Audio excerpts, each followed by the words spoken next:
बाग बरियार सिंह गली में गिरा निर्माणाधीन मकान, हादसे में 2 लोग गंभीर रूप से घायल, राहत बचाव का कार्य जारी। कानपुर देहात अग्निकांड पर कांग्रेस का लखनऊ में प्रदर्शन, राजभवन के सामने कांग्रेस कार्यकर्ताओं का प्रदर्शन, राजभवन तक कांग्रेस कार्यकर्ताओं ने निकाला पैदल मार्च। कानपुर देहात घटना पर प्रयागराज में कांग्रेस ने प्रदर्शन किया, मामले में दोषियों के खिलाफ सख्त कार्रवाई की मांग की। मायावती का सरकार पर हमला, ट्वीट कर लिखा, कानपुर देहात में अतिक्रमण हटाने के नाम पर जाति बुलडोजर राजनीति से अब निर्दोष की जान बचाने लगी है, सरकार अपना जन विरोधी रवैया बदले। कानपुर में सर्व विधायक अमिताभ वाजपेयी के घर के बाहर सख्त पहरा, पुलिस की सख्ती के पर अमिताभ वाजपेयी ने ट्वीट कर लिखा कि लोकतंत्र की विदाई, सुबह सुबह घर पर पीएसी लगाई। कानपुर देहात की घटना पर रोजगार मंत्री अनिल राजभर ने विपक्ष को राजनीति न करने की नसीहत दी है, साथ ही कहा कि सरकार पीड़ित परिवार के साथ है। यूपी में 37 एडिशनल एसपी के तबादले, डॉक्टर राजीव दीक्षित बने एडीसीपी नोएडा, ब्रिजेश कुमार गौतम को एडिशनल एसपी जौनपुर की मिली जिम्मेदारी, विजय शंकर मिश्र बनाए गए एडिशनल एसपी फतेहपुर। जौनपुर पहुंचे निषाद पार्टी के राष्ट्रीय अध्यक्ष कैबिनेट मंत्री संजय निषाद ने कहा कि जातीय जनगणना होनी चाहिए, इससे सभी जातियों की सही संख्या सामने आ जाएगी। रायबरेली में प्रेमी के साथ मिलकर एक युवती ने अपने भाई की हत्या कर दी, पुलिस ने प्रेमी और बहन को गिरफ्तार करके जेल भेज दिया है। नोएडा में सेक्टर 108 में एक युवक ने आत्मदाह की कोशिश की, युवक ने जमीनी मामले में पुलिस पर पक्षपात का भी आरोप लगाया है।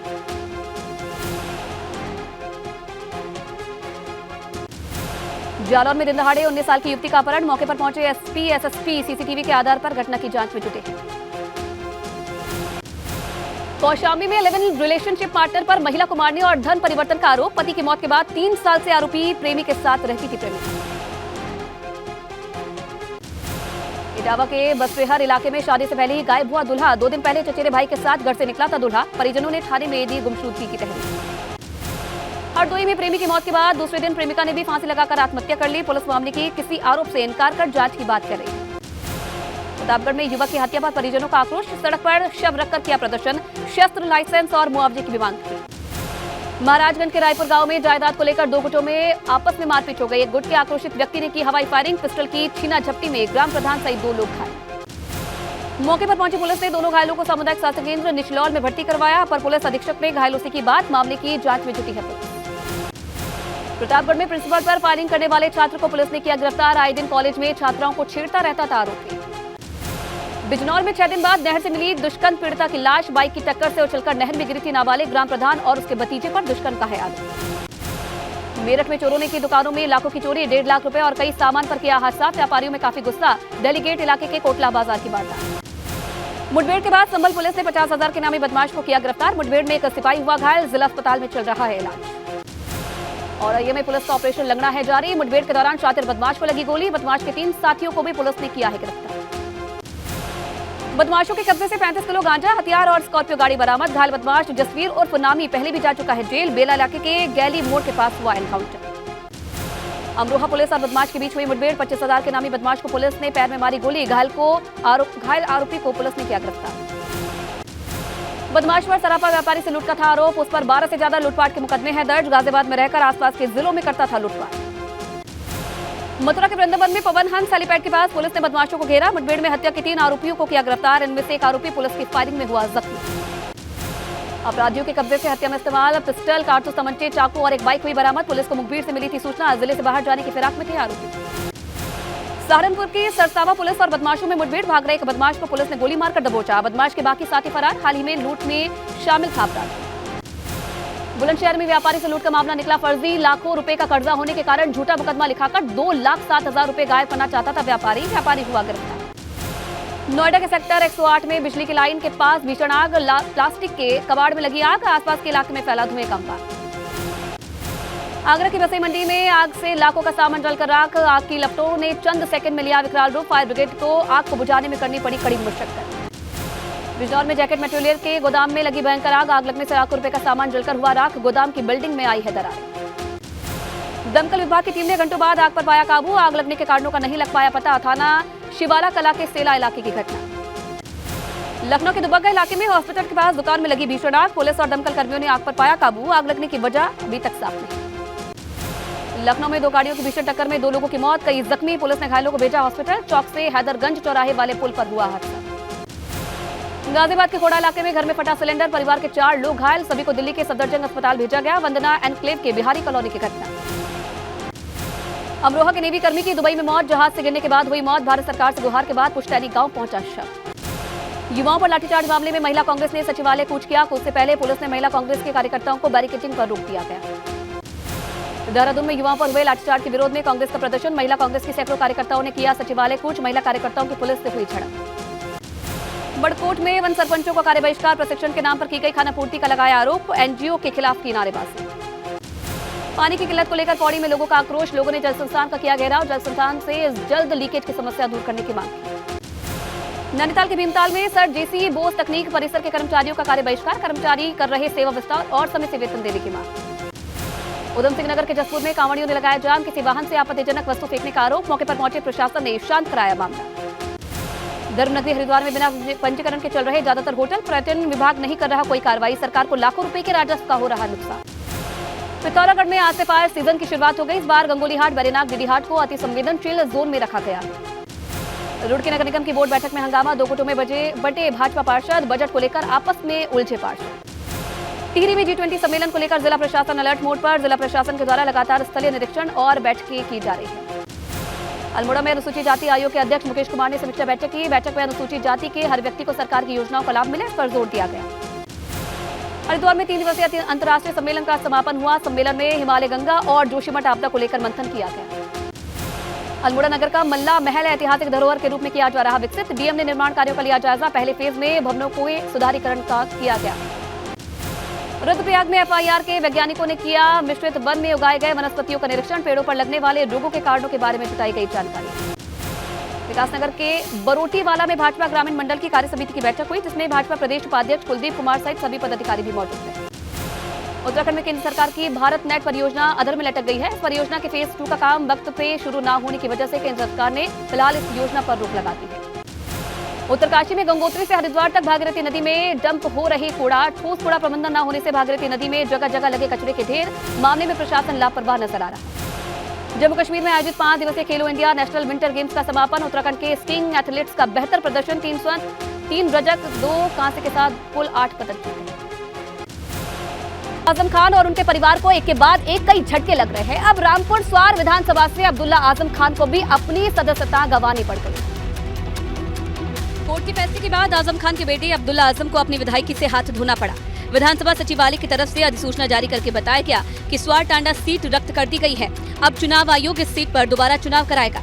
लिहाजा कोर्ट के फैसले को अब समाजवादी पार्टी चुनौती देने के मूड में है।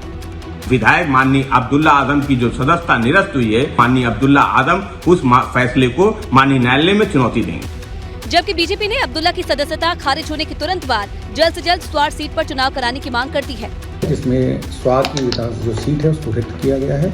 अब हमारी मांग है कि इसमें तुरंत इस पर उपचुनाव करवाया जाए। दरअसल 15 साल पहले 29 जनवरी 2008 को छजलैट पुलिस ने आजम खान की कार को चेकिंग के लिए रोका था, जिससे उनके समर्थक भड़क गए। इसके बाद सपा कार्यकर्ताओं ने जमकर हंगामा किया। इस हंगामे में अब्दुल्ला समेत 9 लोगों को आरोपी बनाया गया था। 15 साल पुराने मामले में अब्दुल्ला को दोषी पाया गया है। अदालत ने उन्हें 2 साल की सजा सुनाई और इसी वजह से अब्दुल्ला की सदस्यता रद्द हो गई। 25 साल में पहली बार ऐसा हो रहा है जब आजम परिवार का कोई भी सदस्य। इधर कानपुर देहात में अतिक्रमण विरोधी अभियान के दौरान झोपड़ी में आग लगने के चलते जान गंवाने वाली मां बेटी का बिठूर में बुधवार को अंतिम संस्कार किया गया। परिवार के बड़े बेटे ने अपनी मां और बहन को मुखाग्नि दी। इस दौरान पुलिस ने घर से लेकर घाट तक सुरक्षा के कड़े इंतजाम कर रखे थे। प्रशासन ने इस मामले में मजिस्ट्रियल जांच के आदेश दिए हैं। हालांकि परिवार ने एसडीओ और लेखपाल पर संगीन इल्जाम लगाए हैं। आरोपियों के लिए फांसी की सजा की भी मांग की गई है। हम चाहे जितने भी अभियुक्त हैं इनको जो है फांसी की सजा हो। कानपुर देहात के एसपी का कहना है कि जेसीबी चालक और लेखपाल को पकड़ लिया गया है। 3 तकनीकी टीमों को भी अभियुक्तों को पकड़ने के लिए लगाया गया है। जितने भी नामजद हैं जिनकी गलती पाई जाएगी उन सबको मतलब हम लोग लगातार टीम रखे हैं। आईओ के टीम को अलावा 3 अलग अलग टीम में तकनीकी टीम भी लगाया हूँ। स्थानीय विधायक अभिजीत सिंह सांगा ने भी भरोसा दिलाया है कि बेलगाम अधिकारी हैं, उनका इलाज किया जाएगा। उप मुख्यमंत्री ब्रजेश पाठक ने भी वीडियो कॉलिंग के जरिए परिजनों से बात की थी और सरकार की तरफ से हर संभव मदद का भरोसा दिया, जिसके बाद वो अंतिम संस्कार को तैयार हुए हैं। जब से हमने सुना है तब से लगातार हम कार्रवाई करने के लिए काम कर रहे हैं। सारे जो जिम्मेदार लोग हैं उन पर एफआईआर दर्ज हो गई है 302 की। हम कड़ी कार्रवाई करें, किसी को नहीं बख्शेंगे, तो हमारे परिवार के सदस्य हो। तो कानपुर देहात में झोपड़ी में झुलसकर मां बेटी की हुई मौत के बाद सियासत का पारा हाई है। कांग्रेस और सपा समेत तमाम विपक्षी पार्टियां सरकार पर हमलावर हैं। ये राजधानी लखनऊ की तस्वीरें हैं।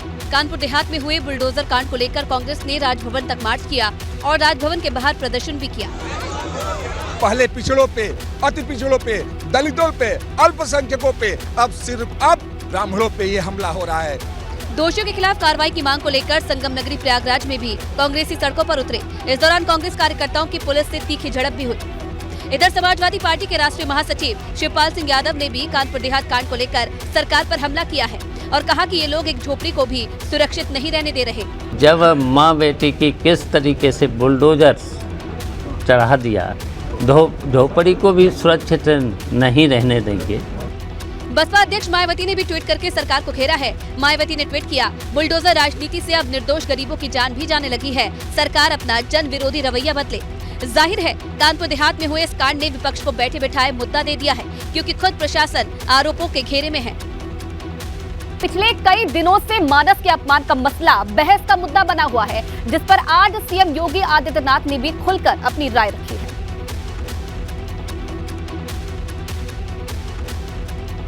पिछले कई दिनों से रामचरितमानस पर यूपी की सियासत में महाभारत छिड़ा हुआ है। सपा नेता स्वामी प्रसाद मौर्य की विवादित टिप्पणी के बाद आज तक सियासी बवाल जारी है। पहली बार सीएम योगी ने मानस मुद्दे को लेकर स्वामी प्रसाद मौर्य पर करारा प्रहार किया और कहा कि मानस पर सवाल उठाने वालों को शर्म आनी चाहिए। शर्म आनी चाहिए उन लोगों को जो मानस के प्रश्न उठा रहे हैं। यह वह ग्रंथ है जिसने गुलामी के कालखंड में भारत को एक नई दिशा दी। सनातन धर्म पर सवाल उठाने वालों को भी सीएम योगी सख्त लहजे में कहा कि हिंदुओं को मत और मजहब से जोड़ने की कोशिश नहीं होनी चाहिए। आप इसको मत, मजहब या संप्रदाय के साथ जोड़ रहे हैं तो इसका मतलब हम हिंदुओं को समझने की भूल कर रहे हैं। हालांकि अपने विवादित बयान पर कायम स्वामी प्रसाद मौर्य ने एक बार फिर से मानस का हवाला देते हुए भाजपा पर तीखा हमला किया। केवल आदिवासियों, दलितों और पिछड़ों को चुनाव के लिए कहा जाता है हिंदू हिंदू हिंदू। आदिवासियों, दलितों, पिछड़ों के आरक्षण को खत्म करने का दुस्साहस करती है ये भाजपा सरकार। जाहिर है सीएम योगी ने सियासी लाभ लेने के लिए सनातन पर सवाल उठाने वालों को जवाब दे दिया है। तो एक हफ्ते पहले देहरादून में पुलिस पर जमकर पत्थरबाजी हुई, लेकिन 7 दिनों बाद अब इस मामले में फंडिंग से जुड़ा एक बड़ा सच सामने आया है। 9 फरवरी को पुलिस पर प्रदर्शनकारियों ने जमकर पथराव किया था। पुलिस कर्मियों के ऊपर बड़े बड़े पत्थर बरसाए गए थे। जवाब में पुलिस ने भी प्रदर्शनकारियों पर लाठीचार्ज किया। कड़ी तहकीकात के बाद पुलिस ने कुछ पत्थरबाजों की पहचान कर ली है और ऐसे लोग जिन्होंने पथराव किया है उनकी चिन्हीकरण की कार्रवाई अभी गतिमान है और जो चिन्हित हो चुके हैं उनको नोटिस दिया जा रहा है। पुलिस ने इस बात की आशंका जताई है कि पत्थरबाजी कर रहे युवाओं को फंडिंग की गई थी। ऐसे में उन बैंक खातों को सीज किया जा सकता है जिनके जरिए युवाओं को फंडिंग की गई थी। इसमें फंडिंग का काम किया है, उनके खाते इत्यादि भी सीज करने की कार्रवाई विवेचना में सम्मिलित किया जा रहा है। सवाल है कि 9 फरवरी को पुलिस पर पत्थर बरसाने वाले युवक कौन थे? क्या ये पत्थर उन छात्रों की भीड़ के बीच से फेंके गए थे जो पेपर लीक मामले में प्रदर्शन करने पहुंचे थे, या फिर छात्रों के बीच कोई और भी था? सवाल ये भी है कि युवाओं को अगर फंडिंग हुई है तो इसके पीछे मकसद क्या हो सकता है? फंडिंग करने वाले लोग कौन हैं और उनका पूरा प्लान क्या है? तो चित्रकूट जेल में पत्नी के साथ सीक्रेट मीटिंग करने वाले अब्बास अंसारी का ठिकाना बदल दिया गया है। साथ ही उन कर्मियों की परेशानी भी बढ़ने वाली है जिन्होंने खेल में मदद की। मुख्तार अंसारी के बेटे और विधायक अब्बास अंसारी को चित्रकूट की जेल से कासगंज जेल शिफ्ट कर दिया गया है। चित्रकूट जेल में पत्नी निखत से प्राइवेट कमरे में मुलाकात का पर्दाफाश होने के बाद प्रशासन की ओर से ये कदम उठाया गया है। अब्बास अंसारी को कड़ी सुरक्षा के घेरे के बीच कासगंज शिफ्ट किया गया। अब्बास अंसारी की असली जेल यात्रा की शुरुआत हो चुकी है और इस समय कासगंज की पचलाना जेल में आप देख सकते हैं कि तमाम अधिकारियों की मौजूदगी में कड़ी सुरक्षा के बीच अब्बास अंसारी को जेल के अंदर भेजा जा रहा है। दरअसल चित्रकूट जेल प्रशासन की खामियां सामने आने के बाद कासगंज एसपी का दावा है कि कासगंज में चित्रकूट जैसी भूल नहीं होगी। ये बहुत ही सुरक्षा के दृष्टि से इसमें सभी इंतजाम हम लोगों ने किए हैं जिससे कि स्मूथ ट्रांजिशन हो सके कासगंज की जेल में। इधर अब्बास और निखत अंसारी केस में ईडी की एंट्री हो चुकी है। चित्रकूट के एसपी को ईडी ने पत्र भेजकर रिकॉर्ड मांगे हैं। पुलिस ने ईडी को एफआईआर और दस्तावेज उपलब्ध करा दिए हैं। भ्रष्टाचार की धारा लगने के बाद ईडी ने शुरू की छानबीन। ईडी निलंबित अफसरों और पुलिस कर्मियों से भी पूछताछ कर सकती है। जाहिर है कि जेल का खेल में अभी और कई खुलासे होने की उम्मीद है। एलडीए के अफसरों के साथ साठगांठ कर अवैध इमारतें बनाने वाले यजदान बिल्डर के 5 और अपार्टमेंट पर एलडीए का बुलडोजर चलेगा। यजदान बिल्डर की ये वही अवैध इमारतें हैं जिन्हें जल्द ही जमींदोज किया जाएगा। इसमें डालीबाग कॉलोनी में 2, महानगर में 2, हजरतगंज में 1 अपार्टमेंट शामिल है। यजदान बिल्डर के 5 और अपार्टमेंट में जल्द एलडीए का बुलडोजर गरजेगा। ये अपार्टमेंट शहर के अलग अलग इलाकों में स्थित हैं। इसमें से 2 अपार्टमेंट डालीबाग इलाके में हैं, जबकि 2 अपार्टमेंट महानगर इलाके में हैं। डालीबाग स्थित अलाया होम अपार्टमेंट्स के 2 टावर में 20-20 फ्लैट और टॉप फ्लोर पर पेंट हाउस बने हुए हैं। बाकी अन्य अपार्टमेंट में भी 20-20 फ्लैट और पेंट हाउस हैं। कुल मिलाकर सभी 5 अपार्टमेंट में 100 फ्लैट हैं, जिसमें लोग रह भी रहे हैं। एलडीए अब इन्हीं अपार्टमेंट में बुलडोजर चलाने की तैयारी कर रहा है। साथ ही अपार्टमेंट का नक्शा पास कराने वाले, एनओसी जारी करने वाले और निर्माण कार्य की निगरानी न करने वाले अधिकारियों कर्मचारियों को भी चिन्हित किया गया है। हजरतगंज के वजीर हसन रोड पर अलाया अपार्टमेंट के अवैध होने और उसके ध्वस्तीकरण की कार्रवाई के बाद एलडीए ने यजदान बिल्डर की जांच शुरू की थी। इसी बीच हजरतगंज के ही प्राग नारायण रोड पर बना यजदान बिल्डर का एक और अलाया अपार्टमेंट भर-भरा कर गिर पड़ा था। इस हादसे में 3 लोगों की जान चली गई थी, जबकि कई लोग घायल हुए थे। वहीं आज पूर्वांचल को सीएम योगी आदित्यनाथ ने बड़ी सौगात दी है। गोरखपुर में राज्य आयुष विश्वविद्यालय में ओपीडी सेवा आज से शुरू हो गई है। मुख्यमंत्री योगी आदित्यनाथ ने पिपरी में बन रहे प्रदेश के पहले आयुष विश्वविद्यालय में ओपीडी सेवा का शुभारंभ किया। इस दौरान उन्होंने जनपद वासियों को बधाई देते हुए कहा कि इस विश्वविद्यालय का लाभ सबसे अधिक ग्रामीण इलाकों में रहने वाले लोगों को मिलेगा। 50 एकड़ में 300 करोड़ रुपए की लागत से आयुष विश्वविद्यालय का निर्माण किया जा रहा है। जो ट्रेडिशनल मेडिसिन की पद्धतियां हैं, इसे आगे बढ़ाने के लिए यह विश्वविद्यालय आज गोरखपुर में स्थापित हो रहा है। गोरखपुर के मंच से सीएम योगी ने ग्लोबल इन्वेस्टर समिट में बम्पर निवेश का जिक्र किया और बताया कि ये निवेश कैसे युवाओं के लिए प्रदेश में रोजगार की बहार लेकर आएगा। उत्तर प्रदेश के नौजवानों को उत्तर प्रदेश के अंदर ही कार्य मिलेगा, उनको फिर कहीं जाने की आवश्यकता नहीं। आयुष विश्वविद्यालय का शिलान्यास 28 अगस्त 2021 को तत्कालीन राष्ट्रपति रामनाथ कोविंद ने किया था। निर्माणाधीन इस विश्वविद्यालय से प्रदेश भर के सभी आयुष कॉलेज संबद्ध कर दिए गए हैं। आगामी कुछ माह में ये विश्वविद्यालय पूरी तरह से बनकर तैयार हो जाएगा।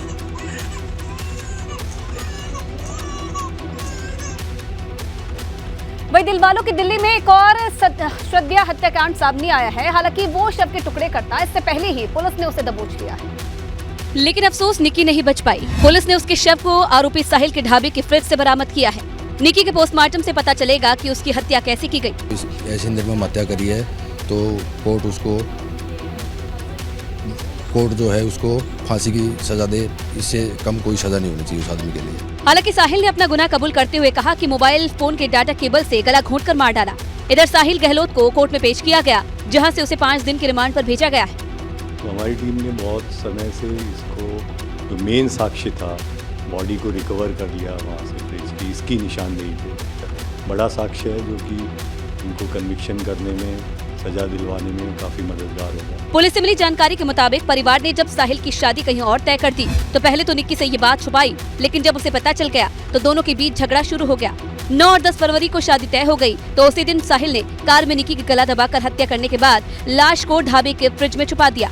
इस हत्याकांड को अंजाम देने के बाद उसी दिन साहिल ने परिवार की मर्जी के मुताबिक शादी रचाई।